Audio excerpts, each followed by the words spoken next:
안녕. 모짱이도 인사해. 오구오구 오구오구 잘 물어요.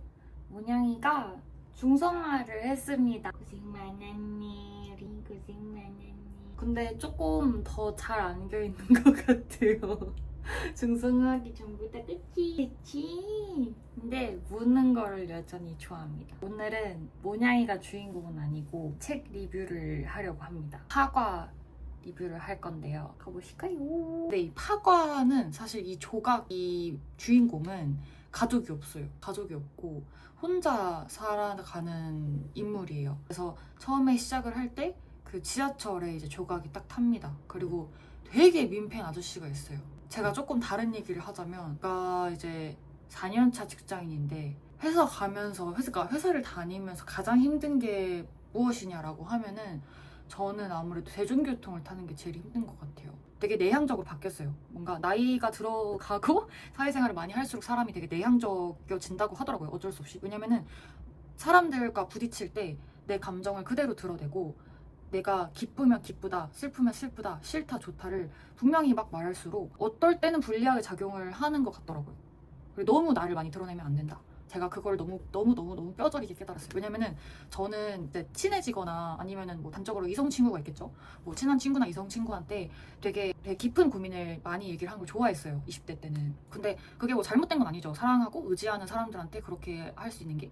근데 그게 뭐 20대 초반에는 귀엽게 넘어갈 수 있지만 점점 나이가 들고 하면서 어느 정도는 나의 무게를 감당을 해야 된다를 느꼈어요. 근데 사실 이게 양쪽의 균형을 맞추기가 되게 어려운 게 여자친구를 되게 사랑하면은 사실 가족보다도 그 사람과 더 가깝고 막 이제 세상이 되게 험하고 좀 차가운 곳이잖아요. 근데 그런 곳 와중에 내가 딱 의지할 수 있는 딱 한 사람이 있다 이런 사실만으로도 위안이 되게 되잖아요. 근데 너무 나를 또 다 드러내고 너무 내가 내 짐을 지지 않고 아 나 힘들어 이렇게 하면은 서로에게 또 독이 될 수 있다. 이거는 저도 아직도 잘 모르겠고 너무 어려운 문제 같아요. 왜 이렇게 얘기가 샜지? 어쨌든 대중교통을 타는 게 되게 힘들다. 그래서 불특정 다수의 사람을 만날 때가 정말 힘들어요. 그리고 지하철이나 버스를 타다 보면은 서로 내가 먼저 따르려고 그치 그냥 저도 그렇긴 한데 조금만 남한테 좀 친절해보는 연습을 그래서 하려고는 해요. 아침에 이제 약간 양보도 하려고 하고 엘리베이터 탈 때 이제 너무 급하지 않게 주변도 살피려고 하고 제가 원래 에어팟 맥스를 되게 잘 쓰고 있어요. 원래 요거를 제가 진짜 이러고 다니면서 아무도 나한테 말 걸지 말라. 아침에 출근길이나 뭐 퇴근길이나 이제 점심에도 마찬가지고 저거를 그냥 쓰고 막 자요 제 자리에서. 근데 이거를 좀 내려놓고 사람들이랑 부딪히는 연습을 더 해야겠더라고요. 왜냐면은 아직은 또 어린 나이라고 볼 수도 있잖아요. 어리지 않나? 젊은 나이라고 볼 수도 있잖아요. 근데 한 살이라도 젊을 때 나를 조금 더 깨놓고 내가 편안한 컴포트 존을 조금 넓혀놔야지 내가 나중에 30대 중반, 40 중반, 뭐 60 뭐 돼서도 이제 사람들이랑 잘 유화되고 좀 잘 섞여서 갈 수 있는 인간이 될 수 있지 않을까 생각을 했습니다. 그 대중교통 얘기를 너무 길게 했는데 어쨌든 이 첫 장면에는 조각이 지하철을 타요. 그리고 눈에 띄지 않게 행동을 막 하려고 합니다. 그래서 조각의 눈에 앞에 들어온 게 어떤 아저씨예요. 할아버지 아저씨? 근데 그 앉아있는 임산부한테 뭐 이마를 톡톡 치면서 야 뭐 싸가지 없게 막 앉아있냐 뭐 어른이 서 있는데 뭐 네가 뭐 임신한지 뭐 족발 보쌈 처먹어가지고 이렇게 배가 나면서 내가 어떻게 하냐 이러면서 엄청 인신 공격을 하면서 임산부 이마를 막 톡톡 치면서 제가 기억하기로는 영화에서 막 침도 뱉고 그랬던 걸로 기억을 해요. 소설판에서도 그랬던 것 같기도 하고 근데 되게 심한 짓을 합니다. 그래서 약간 독자로 하여금 이 사람 되게 혐오스럽다 역겹다 이런 감정이 들게 만들어요. 남자를 독극물로 이제 죽여버립니다. 그래서 하고 죽어요. 그러면서 조각에 대한 인물에 대한 설명과 그리고 배경에 대한 설명이 어느 정도 되죠. 사람들을 방역한다고 해요. 그러니까 이렇게 좀 사회 해충 같은 존재들을 방역을 하는 사람들이 있다. 그래서 조각은 이 방역 일을 하는 사람이다라고 배경 설명이 어느 정도 됩니다.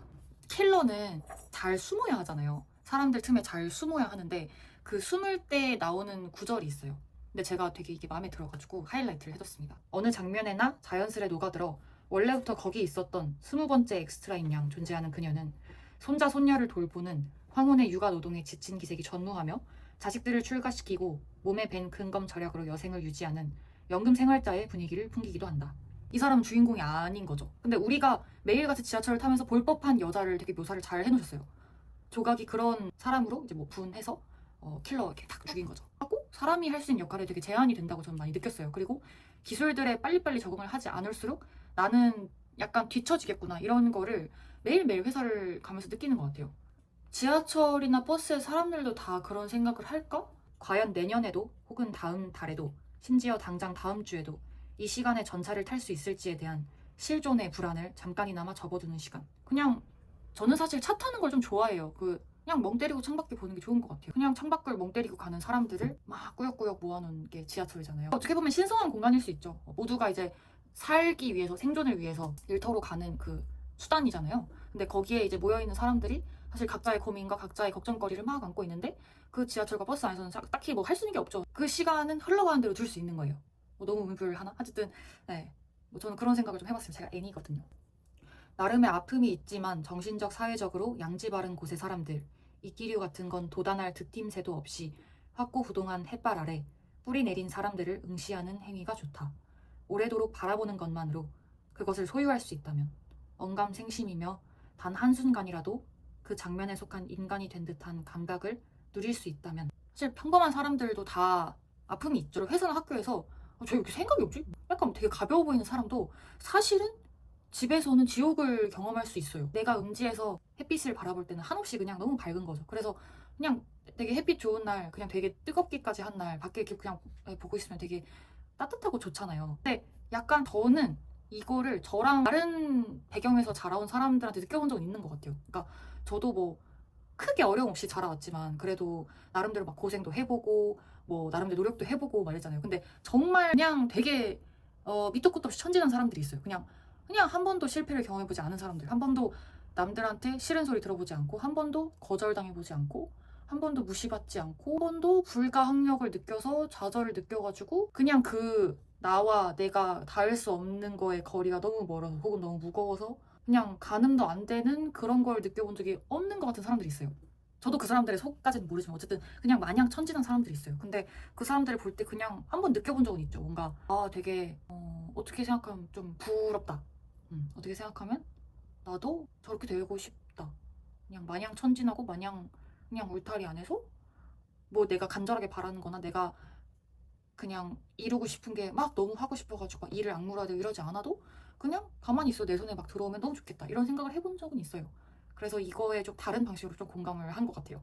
다만 자기의 말들이 고악한 질감과 형태가 있어 밖으로 나오는 순간 그대로 과자처럼 바스라졌으면 좋겠다고 생각한다. 특히나 내가 사랑하는 사람한테 말을 할 때 내 마음과 내 의도가 아니면 심지어 내 마음조차도 마음대로 되지 않을 때가 정말 많잖아요.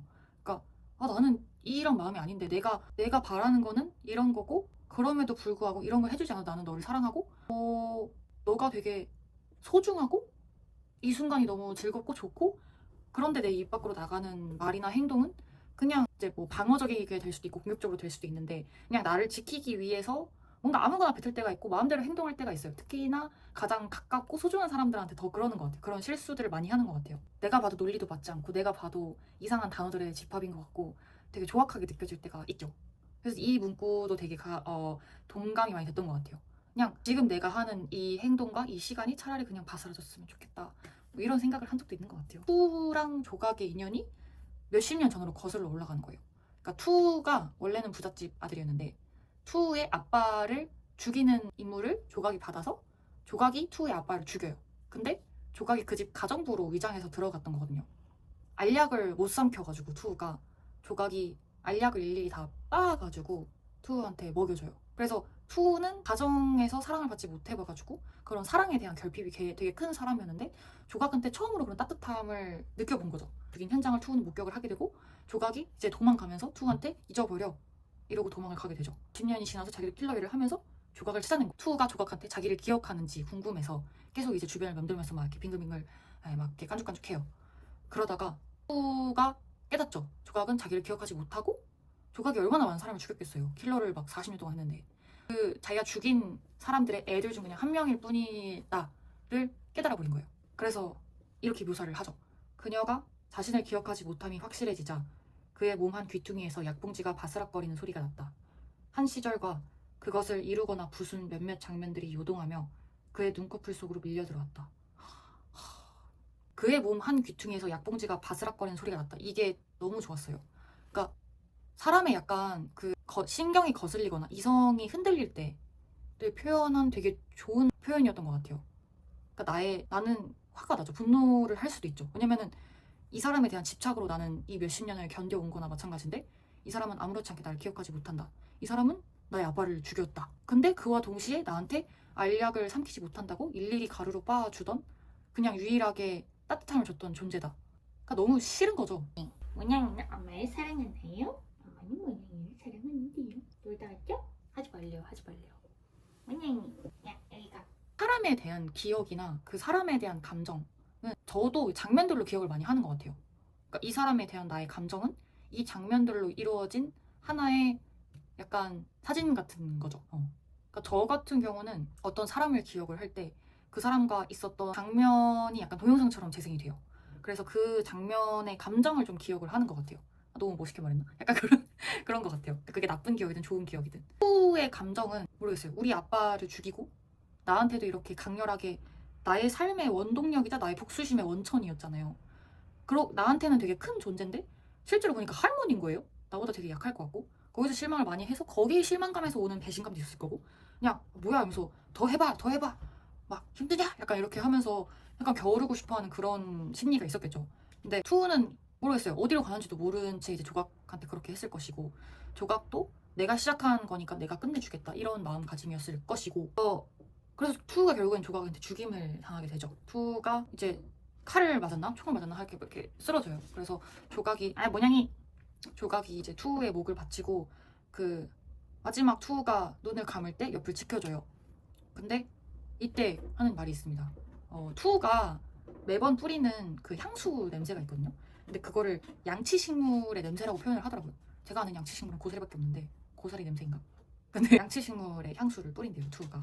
희미해지던 양치식물의 냄새가 사라지고 그녀는 투의 눈을 감긴 다음 역시 무심코 중얼거린다.